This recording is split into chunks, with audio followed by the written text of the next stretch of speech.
What's up? This is Brandon London, and you're listening to the Big Blue UK and Ireland podcast. You hear that? The Big Blue UK and Ireland podcast. Let's go, Giants.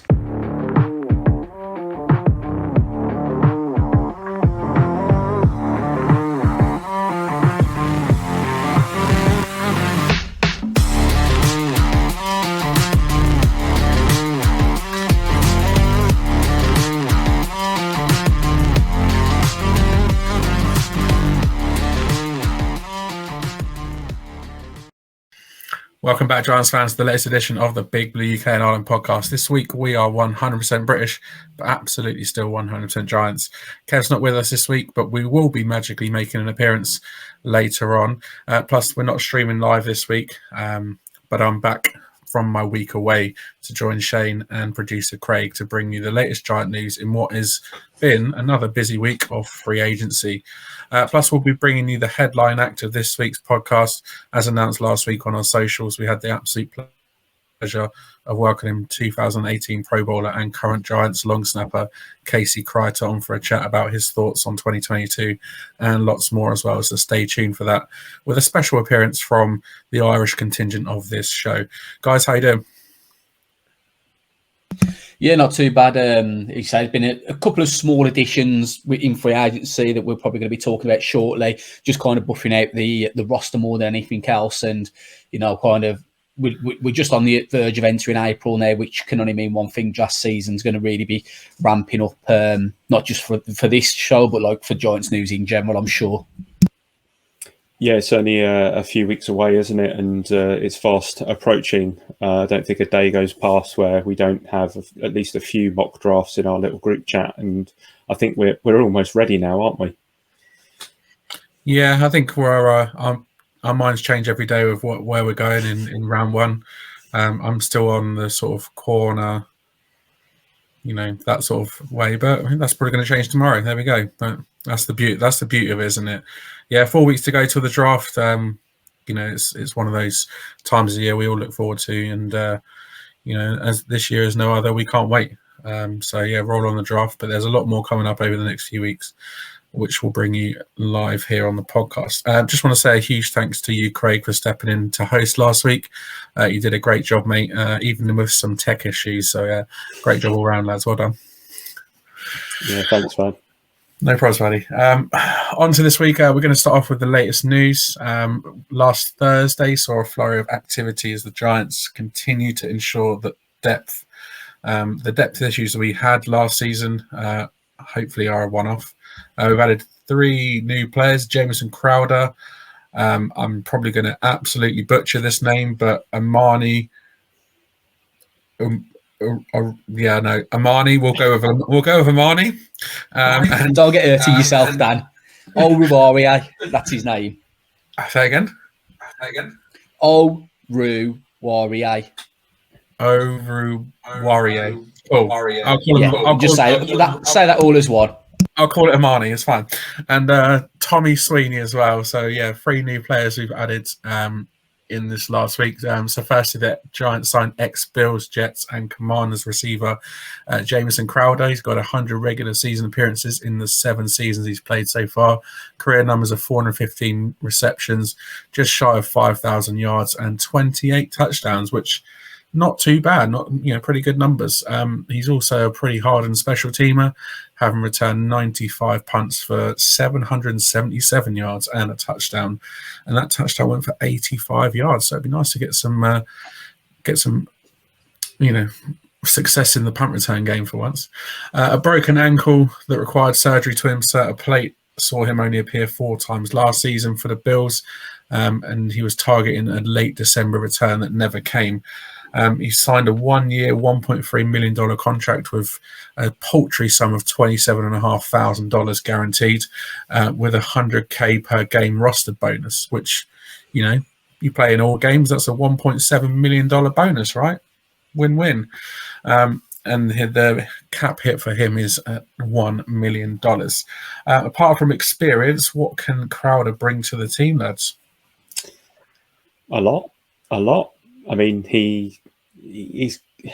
I wouldn't say he's a splash signing, in his career, and obviously he's coming off an injury, which is why he's been given the vet minimum, which Keith seems to think that we love so much, cheeky little vet minimum. So I think it's not just the experience, but it's that special teams experience that's really going to stand him out from the pack.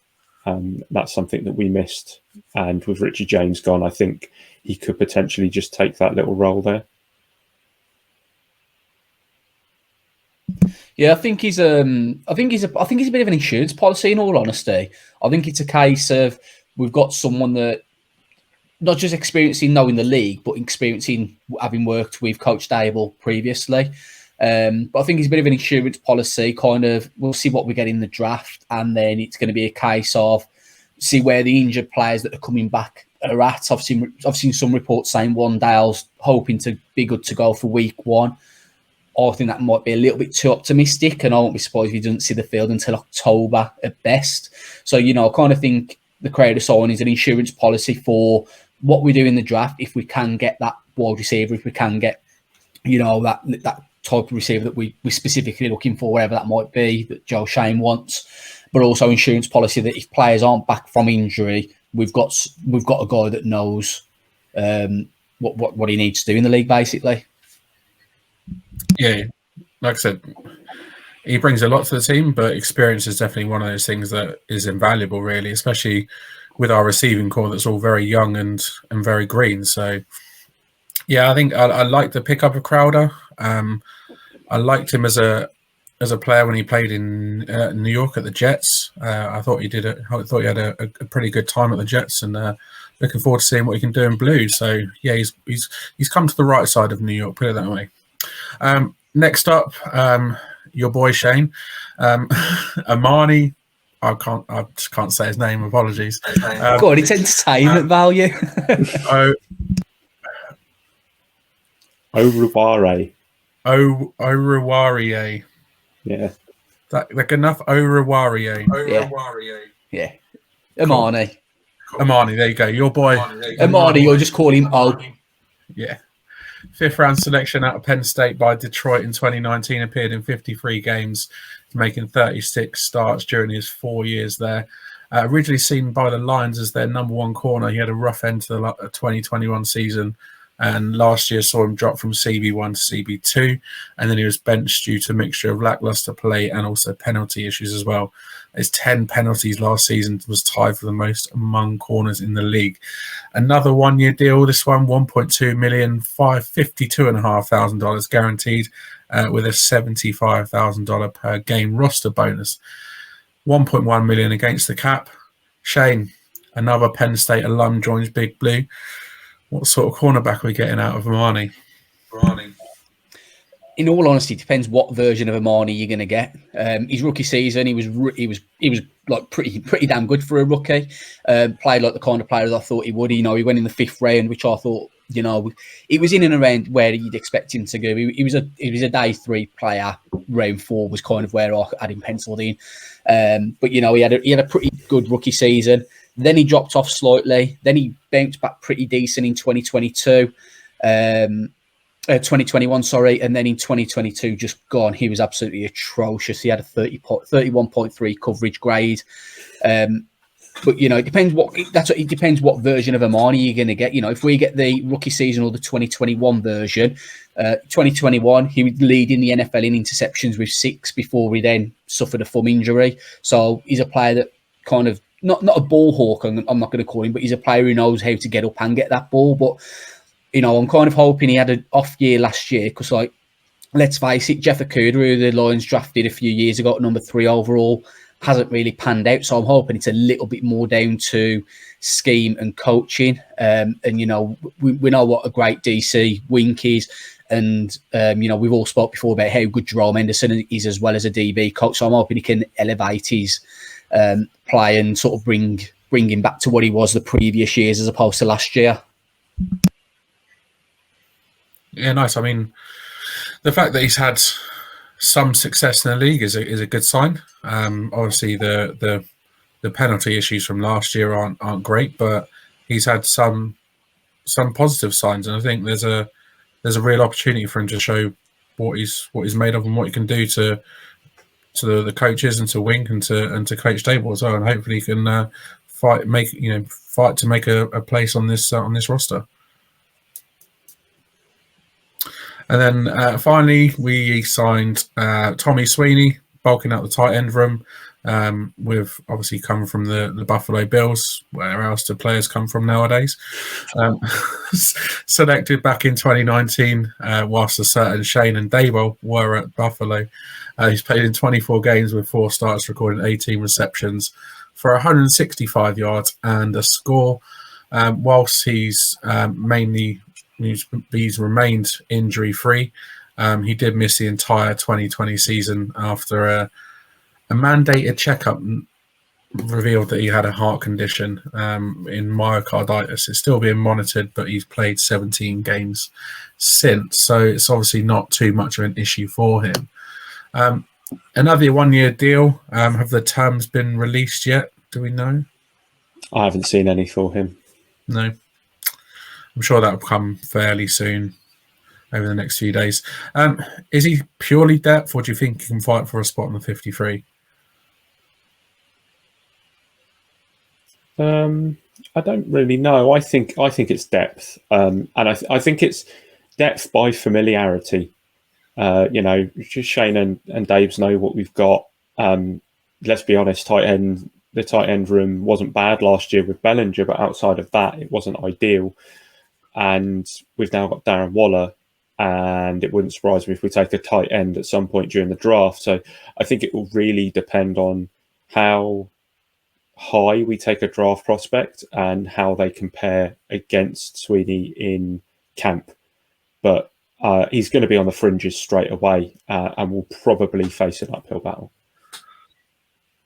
Yeah, I think at the end of the day, probably practice squad, right? Yeah, I mean, it depends if the Giants plan on carrying 4 tight ends this season. Obviously, we've got Waller, Bellinger, Lawrence Cage, who I thought, flashed at times last year and kind of showed he's got something. And now we've got Sweeney. I've got to be honest, I don't see us drafting a tight end this year now, in all honesty, unless it's like kind of with one of the 7th round picks we've got, or 6th round, and the value just happens to be there. But, I was impressed with Cage at times, and, Sweeney's more of a run blocking tight end. So, it could be a nice compliment to Bellinger if Bellinger goes down for any reason or misses any time. Yeah, fair point. Obviously now with the pickup of Waller, I think, signing a tight end picking a tight end through the draft is unlikely, with the fact we obviously took Bellinger last year, but who knows? Remains to be seen, and, hopefully Tommy Sweeney can add something to the tight end room that is missing. We'll see. We shall see. Anyway, moving on to the main event. We've been supporting and promoting the Long Snapping Lifestyle's Best NFL Long Snapper Award over the past few weeks. And we've helped to get current Giants long snapper Casey Kreiter all the way to the championship game, where he comes up against the Jags long snapper in Ross Matisic, I think that's his name. And we've managed to bag an interview with the man himself. Casey Kreiter, here he is. In a Big Blue UK and Ireland first, 2018 Pro Bowl and current Giants long snapper, Casey Kreiter joins us this evening. Casey, welcome to the pod. Thanks so much for taking the time out to chat with us. How are you doing, man? I'm doing well. It's an honor to be here. It's absolutely our pleasure to have you here, man. It's as I said, a Big Blue UK and Ireland first, the first player to join the podcast in the 2 years that we've been going. So it's a real honor to have you on, man. I've been over to the UK once, and it was when we played there last year. So I think it's a year and season for first as we head into the 2023 season. Absolutely, it's a year for first, and we were all there in Tottenham watching the game and celebrating at the end of it. So yeah, it was a good weekend for us.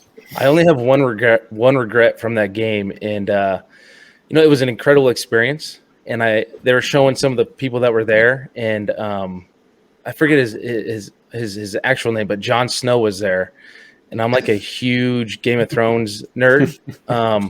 He was sitting behind us, and his buddy was a Packers fan, and I wanted so badly to go get some Giants gear and give it to him, and just call him the King of the North and just be like, dude, here, take some Giants gear. You're the true King of the North to me. But I didn't do it. I wish I would have. That would have been so sweet. You would have been the King of the North then in blue. I know, and I hear JRRM is a Giants fan too. So listen, if he's a fan of the podcast and he's listening, I'm patiently waiting for that next book. I can't wait for it to come out. No, I think we're all looking forward to that. But yeah, Jon Snow, man, we need to make him a Giants fan. That's a. I was a little disappointed that his buddy had the Packers stuff on. He didn't have any team's gear on, so who knows? Maybe he was a Giants fan, but it looked like he was having a blast. And that experience was unreal. Like that stadium was so much fun to play in. Yeah, it was, maybe he's impressionable, and we can make an impression on him and get him around to our way of thinking in blue. But yeah, it was a great weekend, man. It was, everything we can ask for and more, really. And the fact that the Giants got the win, it made it even sweeter. So now, as the UK's and Ireland's only Giants podcast, it's our pleasure for the first player to join us to have heritage on these shores. Thanks to your dad, Kurt, for pointing that out. And as our resident Irishman, I'm going to hand over to Kev to snap some questions your way. So, Kev, over to you, man. Yeah, welcome aboard, Casey. Like, really loving the fact that you've come on. Just want to know, to begin with, why did you decide to go to Iowa? And what was the recruiting process like for you? What was your favorite part of it? Yeah, so I wasn't highly recruited really at all. Obviously, I grew up in Eastern Iowa. I played linebacker, tight end, and then my dad taught me how to long snap in the backyard. So when I was a sophomore, I did all kinds of sports. I wrestled, ran track and field. I played baseball. When I was a sophomore, it was like my dad, who was my head coach at the time, said, hey, what do you want to do with sports, if anything? He was a Division III football player and wrestler, and at the time I said, I'd like to play football. I think that's my passion. I want to do it. So we put a lot of focus into kind of when the summer came around, it was football camps, wrestling camps, and then baseball when I could get to it. So recruiting ramped up for that, and it was a lot of D3 schools and the Iowa schools. So when it came down to it, I had walk-on offers from Iowa State and Iowa.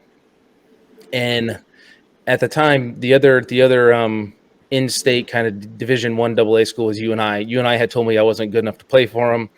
Iowa State was kind of going through a lot of coaching changes, and historically, and even since I've graduated, Iowa's the Big Ten premier college school. So that was the best opportunity for me to become a great football player, and they were going to let me play linebacker also and long snap. So it was kind of an easy choice, honestly. Like it was the only option I had if I wanted to go Division I. And you know, everything happens for a reason. I'm super thankful for my time there. Kirk Ferentz, Chris Doyle was my strength coach. Those two shaped me into, you know, the football player and man I am today. Oh, fantastic. So if you could tell us one important lesson that you learned from your time at Iowa, what would that be? For me, it was accountability. And that comes from the coaching staff from top to bottom, the support staff at Iowa, and then really my parents. Like I went through a huge transition period where I played linebacker.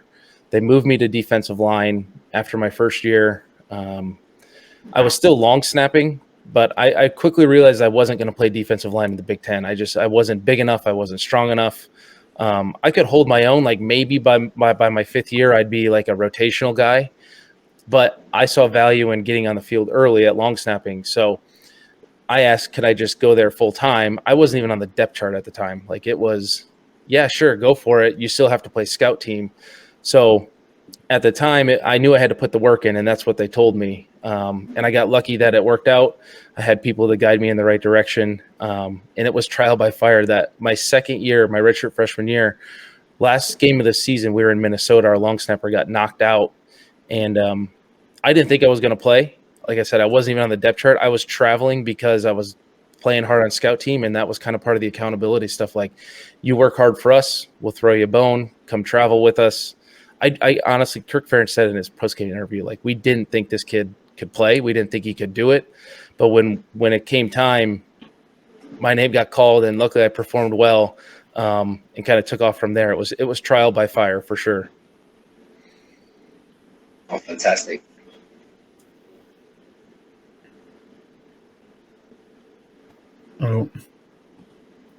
Apologies, I'm on mute. No, you're good. But see, what was the most important lesson you learned from college in terms of your football experience? Yeah, I think that you can't ever let up. Like these guys, especially at the college level, you can get away with some things, I think, if you're not, on top of everything. There's a big gap between the best guys on the roster and maybe the bottom parts of the roster in college. But when you get to the NFL, there's no room for error, not even a little bit.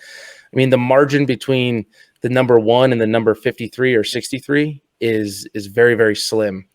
And luckily we had pretty competitive practices at Iowa. So, you learned how to manage your routine. University of Iowa runs their program a lot like an NFL team.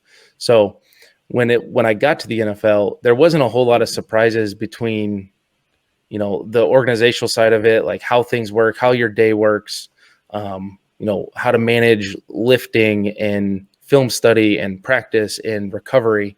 So that's probably the biggest benefit I had at the University of Iowa. It really made me pro ready. Now, obviously, it took me 3 years to get into the NFL.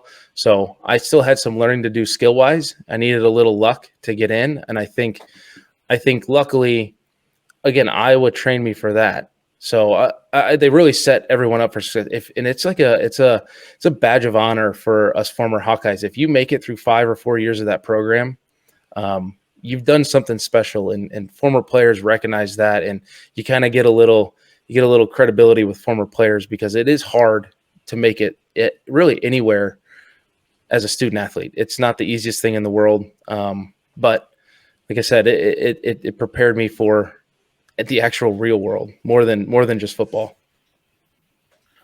A long career so far like you have done, again, you can sort of wear that as a bit of a badge of honor to say, like, you were set up ready to go and you carried that over into the pros, and you're only, there's no sign of you going anywhere anytime soon, really. So yeah, you can wear that sort of longevity as another badge of honor, I suppose, as well, can't you? Yeah, that's the plan. I just signed my 8th 1-year contract. 8 years into this thing, and really going into 10. It's 10 or 11 when you include the 2 camps I did down in Dallas. It seems like it's a long time, but I have a good support system.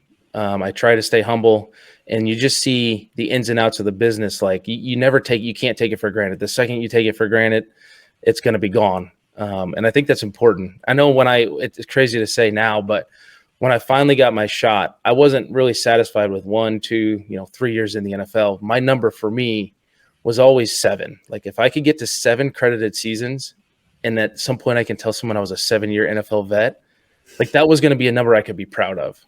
I don't know why it was 7.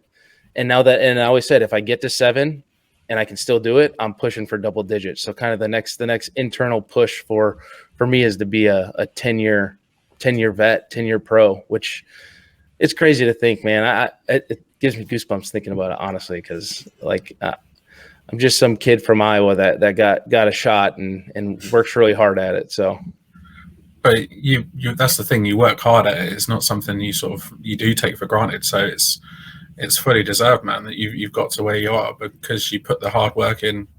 So full credit to you, mate. I appreciate that. Thank you. All right, so we're going to talk last season. Obviously, it was like you said, your 7th 1-year contract in the league, but obviously it was a huge improvement for us as Giants fans and as a team in general on recent years. But what we want to know is, if you could change one thing about last season, what would it be and why? Oh, for me, it's an easy one. It's the first PAT of the year in Tennessee. Like nice. People forget that. I don't know if people forget. I won't forget it ever. But that was the second time in my entire NFL, not even NFL, my entire long snapping career that something like that's happened. And I was dealing with a little bit of some adversity. Carter Coughlin, a good friend of mine and a real good teammate, he was doing the smart thing, going to punch out the football on one of the punt returns, and he ended up punching me right in one of my hands. So we were snapping with one hand for most of that game, but that's not an excuse, because you saw later I executed the field goal snap perfectly fine. But that's one of those moments you wish it never happens. You hope it never happens in your career. and it happened in the game, which is it's twice as bad. You hope if that happens, it happens in practice and you can make the adjustments and corrections. So that's the one thing I wish, and that's a selfish thing to say, obviously. But I think that, like I said earlier, everything happens for a reason. I think that for me personally, it gave me a sense of kind of pride, of professional pride. Like I've seen it happen to other players. Something like that happens, that's a one-off, and it snowballs into something that can continue to happen. So looking back, I hate that it happened. I think in the long run, it's something that I can use and kind of springboard me into becoming an even better player. Yeah, right. Because we all know sort of mistakes happen and things like that, but the fact that you use it to your advantage, and the thing, you don't want it to happen again. And it as fans, it was kind of, it wasn't the best of snaps, but at the same time, all end up good at the end of the game because we won the game, right? And that was the best thing. I remember when it happened. I bet that was relief, right? Yeah, and I was so fortunate to have great coaches and great teammates around me. Almost the leaders on that team came up, put their arm around me right after, say, "Hey, we got you. Don't worry about it." Like, I think everyone was shocked. I remember talking to some people later in the year, and someone would joke about it. Like, we would joke about it with a specialist, and people would be like, "What are you guys even talking about?" Like, people didn't even remember it happened. Like, for me though, I obviously still remember it. I remember what that felt like. I don't ever want that to happen again. But just the support system around you, like it's easy in the NFL to just rely on what you've done in the past and get complacent. I always try to keep a chip on my shoulder and try to like not settle, right? And then that's something that happens and kind of wakes you up a little bit, and you can get a little nervous. And I just remember the following week, you're not really sure how coaches and teammates and everyone's going to handle it. And I remember I read Thomas McGahee, T-Mac's kind of next week press conference. A reporter asked him about it, and he had my back 1,000,000%. It was like, listen, guys, I've never seen it happen in practice. Like it was a fluke. It had just happened. And that's what it ended up being. Thank goodness, because I went right back to work and try to get back after it. So it didn't happen. But as a player, having that type of support from a coach just makes it so much easier to play for. You can play loose, you can play free. And even Dave said something during practice the next week. He made sure we got through that next field goal period without any mistakes. And as I was running by, he just kind of let me know, like, hey, you don't get any more of those, all right? Like that's kind of the last one. And I said, Dave, that was one too many. Trust me, I get it. Yeah, one's enough, right? One's enough. Yeah, so exactly. The fact that you got that support behind you as well, you could quite easily, like you said, let that snowball and go from one bad snap into two, into another one, and before you know it, you're off the team, and God forbid. But the fact that you got that support network behind you, it shows that you're still on the team, and at the end of the day, you missed a consistency when it comes to snapping the ball, because that was the only single mistake that I can think of that has come from you in the time you've been with the team. So you missed a consistency. There's been a few other ones, close ones, but the cool thing about being a specialist is we all try to help each other out. We try to bail each other out. On field goals, Jamie's there to help correct things if things go wrong. And even Graham's there. If Jamie and I have a little slip up, Graham's there. If he makes the kick, like you guys were saying, we won the game. So it's kind of just goes by the wayside. Yeah. That's the sign that you have a good group of specialists, good core specialists around you, is that we pick each other up, whether it's after a mistake or after a big kick, keeping each other in check. I think that's the cool part about continuing to play with the same people year in and year out as specialists. Yeah, you get to know each other. So, right, we briefly touched on you coming over here in October for the game against the Packers, but what really stood out for you from that weekend, apart from realizing Jon Snow is in the crowd? Yeah, and I remember his name is Kit Harington. Kit, listen, I know your name. If you see this, I know your name, but I just like to think of you as Jon Snow. Right. So the two things that I think stood out to me before the game was easily, like, everyone said, go try and get out, go explore, kind of do something. I didn't go down into downtown London. I stayed up wherever we were at, but there were a couple small towns around us. And I love food. Like when my wife and I travel, we love to go experience wherever we're at, that type of food. So like I'm in England, I have to get fish and chips, right? So we went and found some fish and chip spots, and I wish I remember the name of the place. It was like this hole in the wall spot. It was like you were crammed into this place, but they had a couple fryers, and I forget who I was with. He said, "Can I get fish?" And he called them fries, and they dang near kicked us out. But we got fish and chips, and they had curry sauce, which I had never heard of, and I wasn't so sure, but they're like, "You have to try it."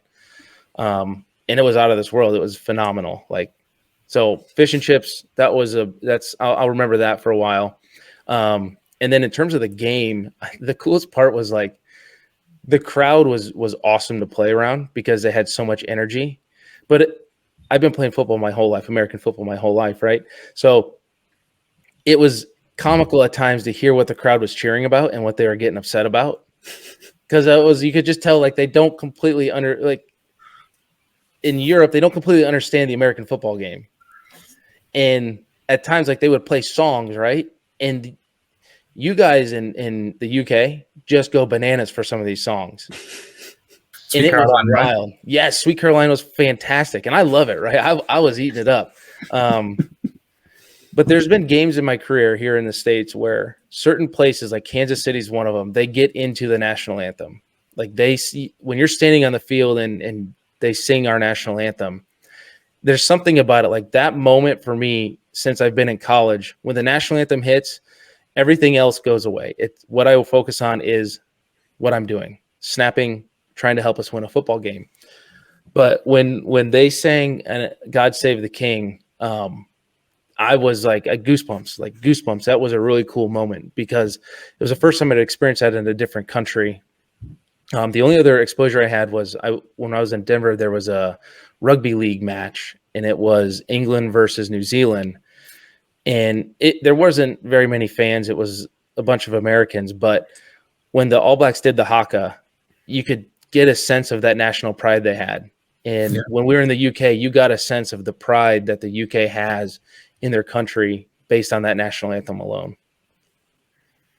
Yeah, man. I mean, it's part of our identity. It's part of our, who we are is the anthem. And it was weird because obviously not long before that, Queen Elizabeth passed away. So the national anthem had changed from God Save the Queen to God Save the King. So we're also sort of getting used to singing the word King rather than Queen.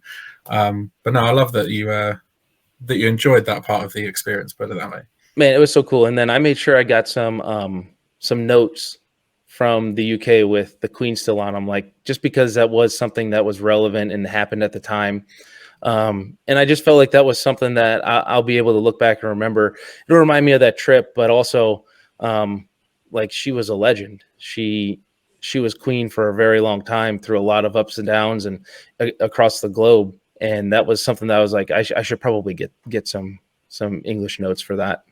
Yeah, for sure. I think that's the first time I've ever heard Queen Elizabeth referred to as a legend, but I'll take it. See, I don't know. Listen, that's your guys' realm. There's nothing more you can put to that apart from she was legendary. So the togetherness that was shown by the locker room last season sort of was a breath of fresh air, considering the sort of perceived vibe from the season before. But what's the biggest change you've seen since Joe Shane and Coach Dable have come in? This was a big question kind of leading into the season for us that it had been there with Joe Judge and Mr. Gettleman. And I told this before the season. I told people, I said, there's a different vibe in the locker room. And at the time, I always concluded with, just because it's a different feeling doesn't mean it's a better feeling. That just right now I can tell you it's different, right? There's a good energy, there's a good buzz. Guys were hanging out together. And I've been through a lot of coaching changes. My time in Denver, I had 3 head coaches. My time going on to my 4th year in New York, I've had 2 head coaches. So I've seen change since I got into the NFL. And like I said, different doesn't mean good. The only thing that's going to mean that this is better is winning football games. And you could see we started winning games. We started winning tough games. We won games in a lot of different ways. which was a great feeling. And I think the biggest change is that guys are able to be themselves, but we're held to a standard. And when that standard isn't upheld, they let you know, and it's not confrontational. It doesn't mean they don't like you. It's just there's a way that Dave's and Joe Shane want to run things, and they got a good plan, and you're either on board or you're not. And I think that's important in any business, and to be successful at anything. So I think that was the biggest, like, not change, but I think we as a team, we understood that. And it's funny now seeing comments coming from some of the meetings the league's having right now. Like, for me, I understand that it's hard to win in this league. So everything we did last year is awesome. It's great. I'm gonna have fond memories of that season. But we're 2.5 weeks away from starting the next one. And just because we had success last year doesn't mean we're going to have success this year. The plan may be pretty similar and the fundamentals are the same, but it's back to work here in 2.5 weeks. Yeah, man, you still got to work hard at it, right? Yeah, the work never. Success is a given. Success comes from hard work, right? You take a breath. It's funny. You talk to veterans in the locker room who've done this a long time, and you try to let the young players know this on a day-to-day basis. Once training camp hits, like, you play this game long enough, you're going to get got, but you're also going to get guys. Like, they get paid money too. Coaches get paid money to scheme rushes, scheme blocks, scheme defenses, offenses. It's just all about the process. Stay in the process, have a good process, and just put the work in that you can be proud of. And that's really all you can do. Yeah, for sure. Shane, you got a question. Yeah, loving the answers you've been giving so far. But if we look at more specifically in your role in regards to lung snapping, obviously it's one of the most specialised roles on an American football team. So how do you stay focused and mentally prepare for each snap, especially in them like high pressure scenarios where you could be snapping for a game-winning field goal, for instance? Yeah, I think for me, it's checking it down to. It doesn't matter if it's a game winner or if it's just a PAT. The field goal snap's the same thing. It's 8 yards. Weather conditions might change, but I've probably snapped in realistically millions of footballs. So you try not to it's much like golf, where you can't let the moment impact how you're playing, because there's a lot of things to think about. Like, you take the stress of the situation into practical applications of what I'm doing. A lot of it's, we play in New Jersey where we get wind at MetLife a lot. So the focus is like, how am I adjusting to the wind patterns to do my job effectively? And if that changes from, hey, I remember I have to do this to get the result I want, to, oh my gosh, this is a game winner, that's when mistakes happen. And then week to week, the league's too competitive to just not think about your weekly process. We ran the gauntlet last year with special teams. When I think back, every week and when I speak specifically really to punt, because that's my kind of area of expertise and what I focus on mostly. But we were playing teams that were rushing the heck out of us on punt every single week. Me personally, I love it. Like, that's the competitive, fun part of my job.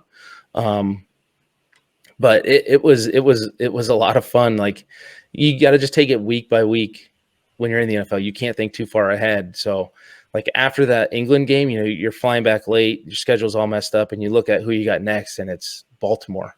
It's like, okay, well, these guys are really good on special teams. All right. And then whoever we played next was like, all right, here's another superstar team on special teams. Like, all right, well, and then the next week you play another one. It's like, well, oh my gosh, are we ever going to get to take a breath? And that's the NFL season. You never get to take a breath. If you're looking to take a breath and you take a breath, you're going to get beat.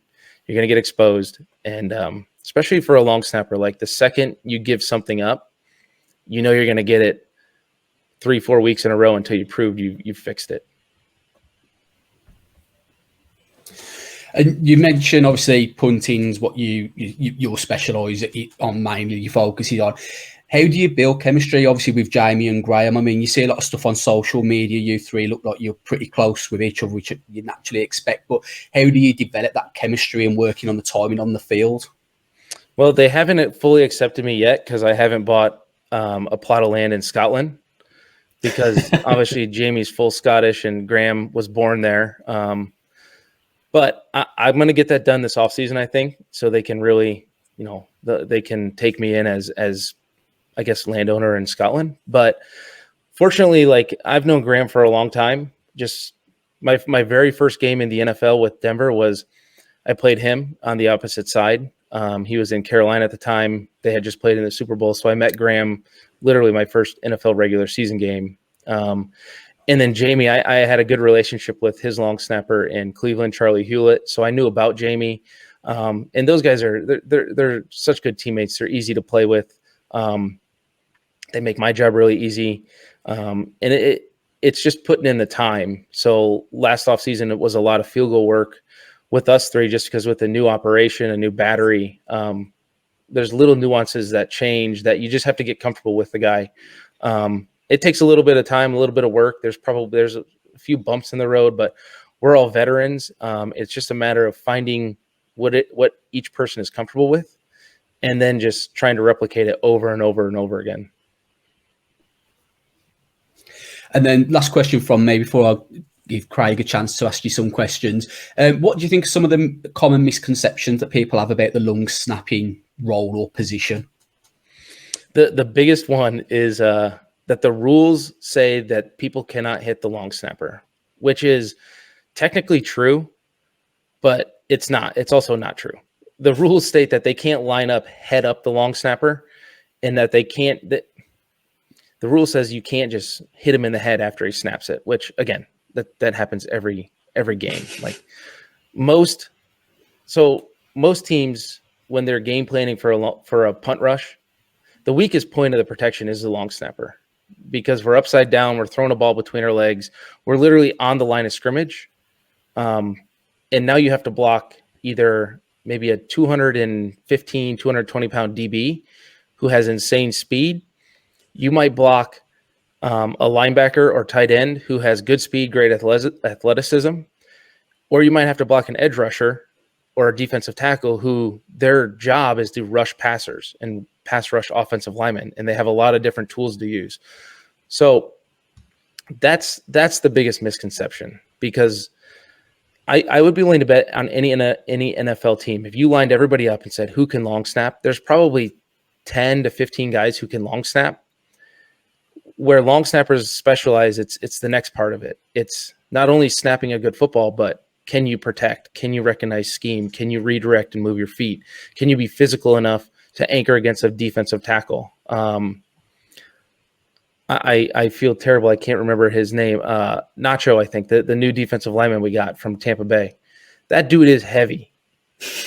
We played them 2020 and 2021, and I remember I was kind of like on skates against him. And we get little pictures after each play, and I usually I do a decent job against the bigger guys. I grew up wrestling, so kind of hand fighting and that stuff I'm comfortable doing.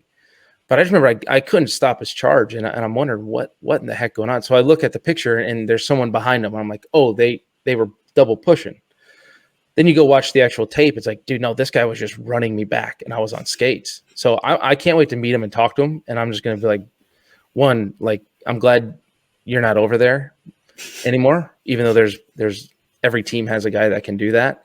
But it's that's the thing I laugh about, especially when I hear people like in the media say it, like, well, the rules are they can't hit the long snapper. It's like, well, evidence number one, you don't watch the punt play and you don't watch punt rushers.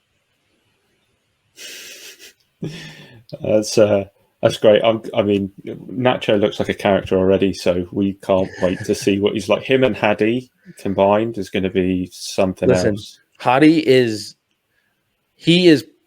a top 5 teammate I've ever had. Like, I love the guy. Like, they did the things throughout the year, like you walk off the field and one of them said, like, who would you let babysit your kids, or who wouldn't you let? And everyone said they wouldn't let Hottie babysit their kids. Hottie can babysit my kids any day of the week. Like if you let him know you care and you care about him, that dude is in your corner no matter what. Like he is one of my favorite teammates of all time. Oh, awesome. Right. So I've got more sort of generalized questions. So back to some, maybe a controversial one to start off. Okay.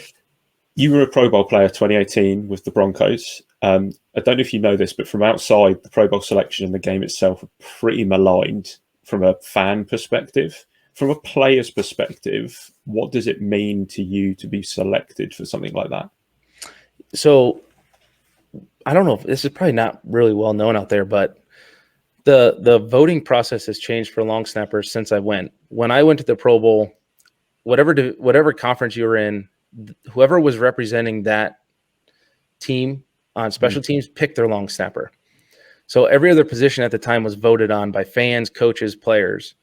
And then the long snapper got voted on once they figured out who the coaching staff was going to be. That coaching staff would then say, hey, we want X snapper to be the Pro Bowl snapper. So when I went, it was the Los Angeles Chargers coaching staff, which that was a really, really, really cool honor because it was the coaches saying, hey, we think you're the best snapper in our conference, which was awesome. And now it's like every other position, it's voted upon, which I think also holds a lot of merit just because it's your peers and coaches. The fan side of it, that's a different story. We can talk about that some other time, especially for the long snapper. I have some thoughts, but in all honesty, I left the Pro Bowl in 2018.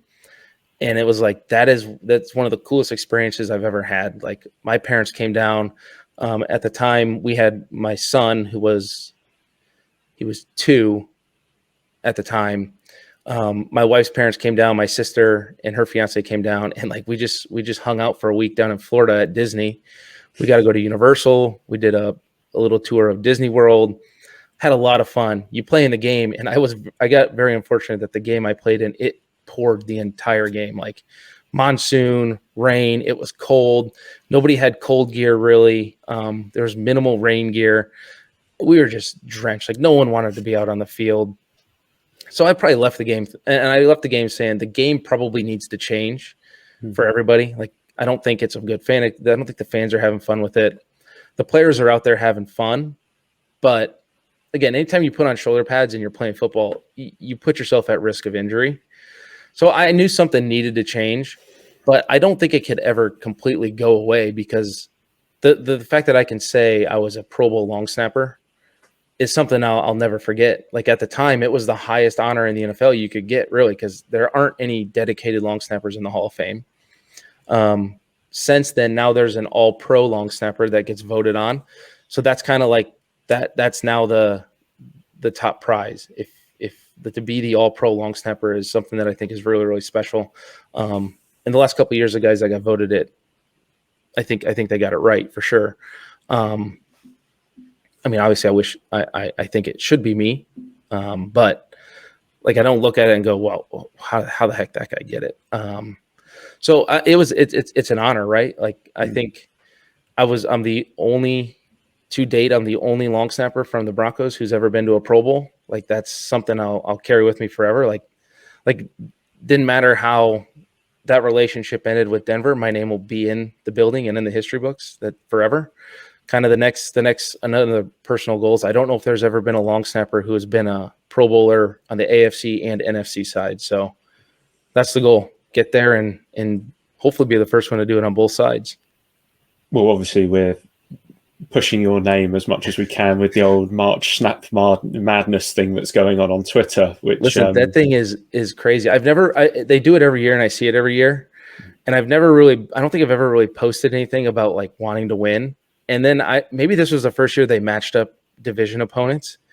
And there's a bit of the Big Blue me got a little like, no, I can't lose to Washington, right? And then you saw like the next round was either Dallas or Philly. I was like, no chance.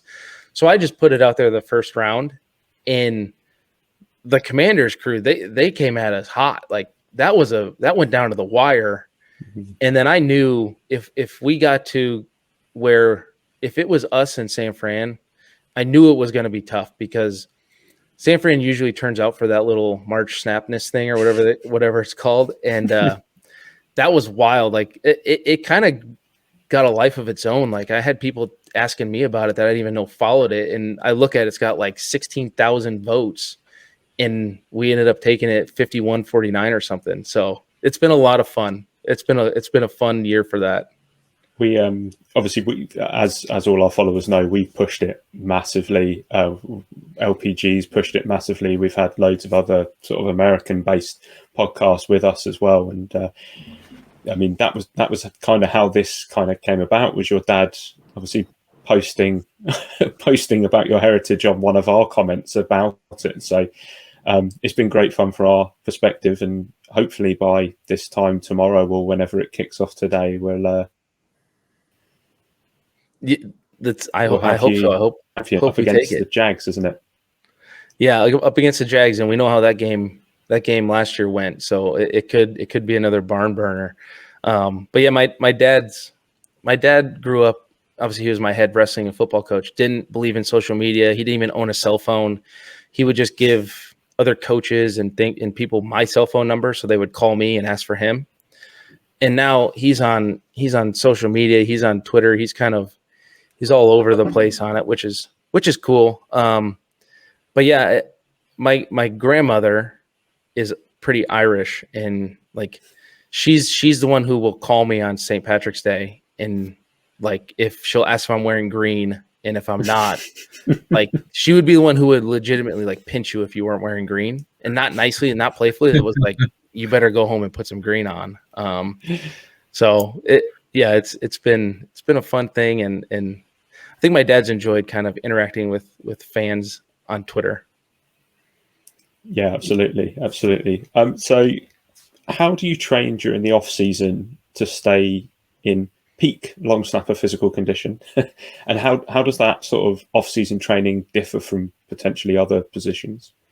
I've always taken the stance. I try to train as much as I can, like everybody else. I don't think my position is specialized enough where I need to train differently, if that makes any sense.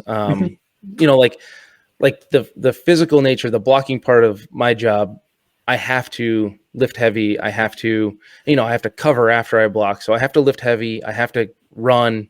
I have to keep good physical shape. And then I think the biggest thing is just staying on top of flexibility and then fine tuning the inner workings of the long snap.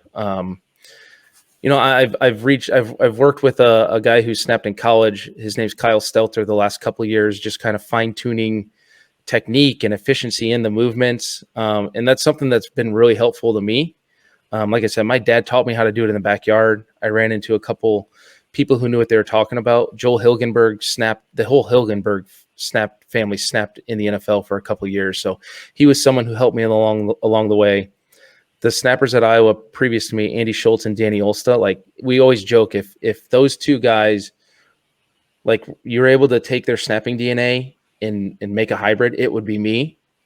So like, and I mean, like I have Andy Schultz's size and Danny Olsta's energy and kind of like a little bit of his spunk. So those two should have been in the NFL. Like if they switch places, they probably both would be in the NFL right now.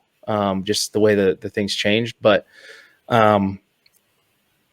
this guy helped me see how to be efficient in the long snap, right? Like there's certain positions you got to hit to create max velocity, max speed, max efficiency in the snap. So that's something that's been really helpful to me in the last 3 or 4 years. Awesome. And then final one for me. So outside of football, you're on Twitch streaming Minecraft, mediocre Minecraft. I think it's what we've labeled ourselves. And then on Twitter recently, you mentioned about music from Madden and Tony Hawk's games. So obviously you're a big gamer. Is that your favorite way to unwind and spend off season, or do you have anything else that you like doing? I think more than anything, the video games. My uncle introduced me to video games on Super Nintendo. I had to beg my parents to get me a console at home, and they got me one. And my mom was mostly okay with it. My dad was the one that was like, really, you're just going to sit and play video games? You're not gonna go do something. And it's like, well, what do you want me to do? Like, I get good grades, I play, sports all year round. I'm decently successful at both. Like, at the end of the day, or when I get some free time, I just like to play video games. So for me, the video games are the decompressor. Like, when the season's stressful, parenting is stressful. At the end of the day, everyone's asleep. I'm not ready for bed yet. I'll probably jump on the computer, play some Minecraft, and it just kind of like it resets me. But apart from that, like when we lived in Denver, like we were hiking every other weekend. When we lived in Iowa, we were fishing every other weekend. We were walking trails. We were doing all kinds of stuff. So being outdoors is something I love to do. And now we're in, we don't live down in the hustle bustle in Jersey. We live in North Jersey. So you get a little bit more trees. There's some nice trails out here to hike. So we try to do that as much as we can. But yeah, the video game stuff, streaming on Twitch has been a lot of fun because like I got to the point on Twitch where people were coming to watch me play Minecraft and they were shocked when they heard what I did. The people who knew that I was an NFL football player would bring it up during the stream. And then everyone else who had no clue was like, wait, what are you guys talking about? And then it was like this huge reveal, like, oh, by the way, yeah, I play in the National Football League, but I also like to stream Minecraft, which everyone laughs at, especially in the locker room. Like, you play Minecraft, and then like there's usually 5 or 6 guys that are like, yo, Minecraft is dope. Like, I used to play it when I was a kid. It's actually a lot of fun. And then they'll pick it up and they'll start talking to me about it. And I kind of look at them like, okay, who's the nerd now? Like, I've been doing this for years. You're just starting. So it's always fun. It's fun. It's a fun talking point in the locker room for sure. Awesome. Cool. I'm going to hand back to Dan. Awesome. Nice one. But yeah, I suppose everyone has their own way of unwinding and, video games. I love playing video games too. So it's cool. All right. So I'm going to fire some questions at you, like just quick fire little sort of 1-2 word answers. But before I do, we did get a question in from one of our listeners, Rob. He wants to know how far you can snap a ball. My longest long snap to date is about the 40-yard shank PAT snap in Tennessee. I snapped a 8-yard field goal about 40 yards and it stayed in the air about 5.5 of it. So that's the funny answer. The real answer is I don't ever really test it, I guess. I think when I was in college, I think we would have fun and see who could snap it the furthest. But as I've gotten further and further in my career, I've found that it's probably better we snap the ball about 15 yards on punts and just try to perfect that as best as I can. You want to be accurate, right? You got to have the accuracy. And I think part of that is too, like, I'm fairly competitive and I know that there's other snappers out there who could snap it probably further than me if we just had a little long snap competition. So I don't even waste my time trying to do it. It's like, listen, you guys got it. Go for it. I'm going to try to be the best that I can be snapping it 15 yards. There you go. Cool. Thanks for answering that. That's a quick fire question. So what's your go-to pre-game meal? Pre-game, I stick with usually steak, some hash browns, and eggs. Can't go wrong with steak and eggs, man. No. Funniest teammate? Hottie, hands down. Nice. Best stadium apart from MetLife? Or favorite stadium? It used to be the old Oakland Coliseum. Just a historic, crazy place to play. But I would say I haven't hit them all yet. But Kansas City, Sea of Red, fun place to play. And pretty loud, right? Oh, yeah. All right, then least favorite stadium? Miami. Since the Heat? Since college, I would say we had an Orange Bowl game my freshman year, and I wasn't playing, but I was dressed, and I tripped over my shoes and warm up, fell flat on my face, and just usually once a game in Miami, something like that happens. So I'll go Miami. And it's too hot as well, right? It's very hot, yes. And the shade slowly creeps towards your sideline, so you think you're going to get shade. Never. No. You don't get shade there. No. All right. Yeah, so no, I can't do the Heat, man. So out of the 4 jerseys, which one's your favorite? Home, road, color rush, or legacy?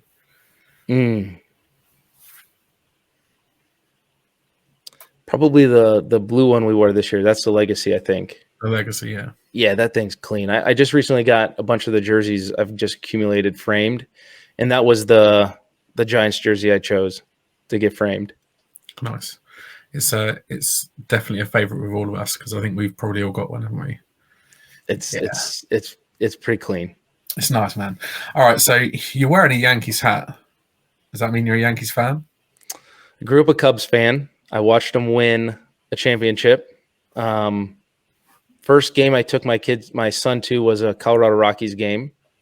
So Nice. I have a little affinity for the Rockies. And living out here for a couple years, I figured I should probably get a New York hat to wear. And I don't love wearing Giants gear outside, like when I'm walking around.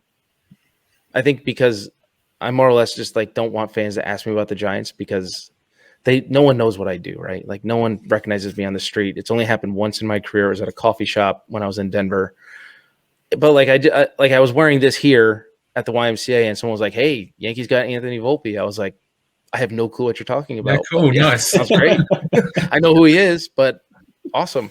So this is kind of like I've always told myself I was going to buy into the market I was in and the professional teams. I never foresaw myself being out in New York, New Jersey, and there are a lot, right? Like there's 2 basketball teams. I don't really follow basketball. There's 3 hockey teams. There's a couple baseball teams, and this is iconic. Like the Yankees hat's iconic. So I would say that I'm probably growing to be more of a Yankees fan than a Mets fan, but the Mets closer has a killer intro. So Nate Diaz, man, his intro is sweet, but he just got injured in the World Baseball Classic, there, didn't he? He did. He's done for the year. You never want to see injuries in sports, especially when you've had them. Yeah, it's never nice. It's never nice. So, would you say that's any other sort of favorite other sports teams you like to follow, or any other favorite sports in general? Oh man, I don't think so. I think I was fortunate growing up. I just like playing sports, so I don't have like a favorite that I grew up really liking. Going back to the Pro Bowl question, like I just grew up a Bears fan because my dad and my uncle were Bears fans. If I had to choose a fandom, and I ended up in the elevator with Brian Urlacher that year, and we ate breakfast together. It was like kind of full circle, kind of poetic justice. Like, holy cow, this is the life I'm living right now. Like I grew up watching Hunter Hillenmeyer, Brian Urlacher, Lance Briggs. Just that defense was disgusting back then. Had a lot of fun watching that team. That's cool, man. So your career highlight to date? Oh man, I made some pretty killer catches pregame with a lot of different punters and kickers that make me feel super athletic when no one is on the field. But we were playing in Washington. I forget what year it was. And in that game, I downed 2 punts inside the 5. And one of them was like an acrobatic, like I caught it at the goal line and tossed it behind me. I think that's something I'll always remember. And then like the little tiny things no one will ever notice. Like you spend all week game planning. I watch hours and hours of film of punt rush. And then you get on the field and you recognize a rush that they hadn't shown all year, but I saw it for maybe 2 or 3 years in the past. So it tips me off like, okay, I think this is this rush. And it ends up being that rush that's schemed up to beat me, and just being able to pick that up and just have it being the preparation part of it. Like no one will remember that play. No one will remember who I blocked, but I think those are, I will like that's the fun part. And like, I come off hype and people are looking at me crazy. Like, what? Why is he so excited? Like, what the heck did he do? And then they'll ask me the next day. And I go like, I don't know if you've seen the meme of It's Always Sunny in Philadelphia, the guy staring at the whiteboard. Like I like pull him into the room and I'm like, okay, look, pulling up clips from 2-3 years ago. I saw this and I knew it was this, and then I saw this. And most of the time they're like Davis Webb. I did that to him all the time last year because the specialist room and the quarterback room are side by side. He's kind of a football junkie anyway. So he started to enjoy it towards the end of the season, but I'm sure right away he's like, this long snapper is nuts. Like, who the heck is this guy? That's cool, man. I like that your favorite highlight is something that not anyone will recognize or realize or anything like that. That's quite cool. What's been your toughest moment as a pro? For me, I think it was my first year in 2016. This was probably 2. In 2016, I got hurt 10 weeks in. I tore my calf. I got put on IR. That was a really low moment for me because I had spent 3 years trying to make it, was having some good success that year, and then got sidelined with an injury. And this can go by in a blink of an eye. And I thought that this could be the end, this could be the end of my football career. And then I think just like the years of not having very many wins on teams, like last year was the first year I finished a year on a team with a winning record. Like internally as a competitor, that's disappointing. You try to do the best you can to help the team win, but as a long snapper, I can only do so much. So that was a long time coming to finally be excited about the end of a season and kind of get into the playoffs. Playoffs is always a big thing, and hopefully it can continue this year. No question. Last two questions. So, what's on your Spotify playlist or your music playlist of your choice? Oh, I got it. I got it right here, actually, on the other screen. There's some punk rock, Nice. Tenacious D. I got Zach Bryan. He's a country singer. And then I have this like secret little playlist I got that's all of the hip hop and rap that we play throughout the years in the locker room and in the weight room and on game days. I have it like in a playlist that I can play at home when I'm working out, but I have to get the edited versions, obviously, because some of the lyrics are pretty out there, and the kids don't need to hear that. No, that's your hype playlist. That's cool. That's Exactly. The workout playlist. But no, a bit of Tenacious D, man. I love that. It's a bucket list concert for me. Going to they're doing an international tour. They're going to be across the pond. It looks like this year. I was lucky enough to be at the Download Festival a few years ago when they played, and the sing along for tribute with like 50,000 people. One of the best things. Unbelievable. Wow. Yeah, man. I want to get to one so bad. I think I actually just shouted them out on Twitter because they have this T-shirt that's very unsuspecting. It's sold out now, but when you like flip down the front pocket, it has some Tenacious D artwork on the inside that's probably X-rated, but you would never know unless you pulled the pocket down. I don't know where to get the shirt in my size, so I'm gonna continue to look. I'm sure if you hunt for it, you'll find it somewhere. And last question, you got 3 dinner guests to join you. It could be anyone from any walk of life in history, from present, past. Who are your 3 dinner guests going to be? We actually had this conversation in the locker room. I forget who I said it, but it took me like a week to come up with my answers because I really wanted to like diversify it. But I think I'll go because I this is a big moment. This could say a lot about me. So I'll go. How about I go like a profession? I would want the greatest at their sport. But I have to do some thinking. So whether it's Tiger, like I would say Dan Gable would be a no-brainer, the Olympic wrestler. But one of the former long snappers married his daughter. I've met him and talked to him a bunch. He's awesome. So someone the greatest at their sport. I would want to have like a world-renowned leader, a world leader. Just to pick their brain on how they handled some things. Like Churchill comes to mind. That was a pretty big thing in the world. And then someone that the general consensus was that they were a crazy person, that were polarizing and crazy. I think if you got those 3 people together and I could just sit and watch, it would be an awesome dinner. I mean, there'd be some interesting conversations. Oh, for sure. I mean, you can, and maybe the third one's flexible too. Like maybe you go artist, like a famous artist, whether it's Michelangelo or Da Vinci. Nice. There's a lot to think about. Food for thought. For sure. I probably went way deeper with that than you thought I was going to go. Yeah, I thought we'd just roll 3 names off the bat and then drop them out. But I like the fact that you've already had to think about it and it's taken you a week to think about it in the past. That's quite cool. I don't think anyone else would put that much thought into it. Yeah, some of the conversations you have in the locker room, they're probably a lot deeper and more meaningful than you would think they would get in a locker room. Yeah, I can quite imagine, especially you're just spending so much time with these guys. There's going to be plenty of things you need to talk about, and sometimes those conversations go quite deep.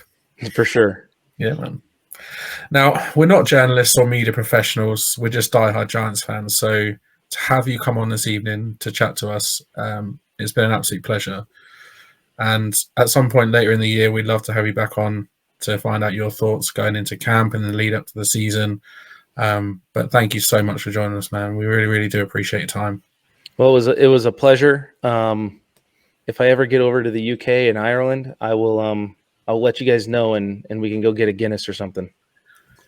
100%, man. I mean, Kev's all about the Guinness, right? 100%. You know, I'll have one waiting for you at the bar. If I know anything, if I've learned anything from Jamie, is that you don't say you're gonna go get a beer. You say you're gonna go grab a Guinness. That seems to be like the proper terminology. Yep. Gonna go get a Guinness. Oh yeah, man. And hopefully we're gonna make it over to the States in later on in the year for a game during the season. So it'd be great to catch up with you then as well. Awesome. Well, thank you guys so much. I appreciate you letting me on, and hopefully I entertained you at least a little bit. Oh, you did. Yeah, man, for sure. But yeah, thanks so much, man. Really appreciate your time. Yeah. What a guy and what a privilege it was to chat to Casey. Just a down to earth, real nice guy, and it was great to chat Giants with him, and not just that, but just find out more about him and his life before getting into the league. But yeah, what a guy and what a privilege that was. Hey. Yeah, he was a great lad, great listen. Some of the stuff the answers he gave was like really interesting, and as you say, it was a fantastic insight into him as a player, and a little bit into the dressing room as well. He mentioned a few things there, but absolutely fantastic guy, and I'm sure you guys would agree. I could have probably carried on for another 2 hours asking him a variety of more questions. Yeah, I mean, our interactions with him on Twitter have been fantastic, and he's been nothing but welcoming to anything that we've asked him about this interview. And to have him on as our first ever Giants player was special, and hopefully he enjoyed himself, because as Shane said, we definitely enjoyed it, just sitting there listening to the stories. And it just goes to show, don't judge a book by its cover. Long snapper might not be the kind of shouted about position, but the man's interesting, and he's got some great stories. He absolutely has, and I mean, yeah, I fully agree that I could have sat there and chatted to him for hours, but I mean, it's just leaves more to discuss next time he comes on, eh? 100%. Yeah, man. And yeah, the long snapping lifestyles championship battle is currently up on Twitter. You've got until midnight Eastern time on Wednesday evening to get your votes in. It's not really voting anymore. It's done on points, but essentially just retweet and comment and like the hell out of the post that's on the long snapping lifestyle Twitter page. Get behind Casey and fully support him, and let's make him the best long snapper in the league. Amen. That is all we've got time for this week, Giants fans. We'll be back next Wednesday at 8:30 to look at the roster and look at the state of play we're currently at. We're looking at the depth of it and who we've got and the comparison between this year and last year. So join us live on YouTube, Twitter and Facebook, as we are now less than a month away from the 2023 draft, as we said. Anything else to add before we go, guys? I just hope that the listeners enjoy the interview as much as we did. And as always, ensure that you retweet, like, subscribe and comment on our posts. Yeah, apologies, this one isn't live. We had a few scheduling difficulties. This was supposed to go out as a bonus episode, but we roll with it. We had to make some quick adjustments, and let's be honest, it was totally worth it, because it meant we get to release the Casey interview quicker than we anticipated, so you get to enjoy it a lot quicker as well. You lucky listeners, you. No, it was a pleasure talking to Casey, and it's just what better way to spend a Tuesday evening than to sit down and chat football and everything else with just a current Giants player. Yeah, he might be, he's not just a long snapper. Remember, there's much more to him than just a long snapper.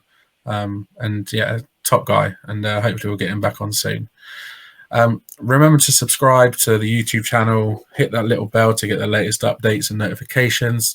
Follow us on Twitter, follow us on Facebook, follow us on Instagram, just search for Big Blue UK and Ireland, or you can follow us individually. Our handles are beneath our names there, Dan814, W90WBA, and Twiglets88.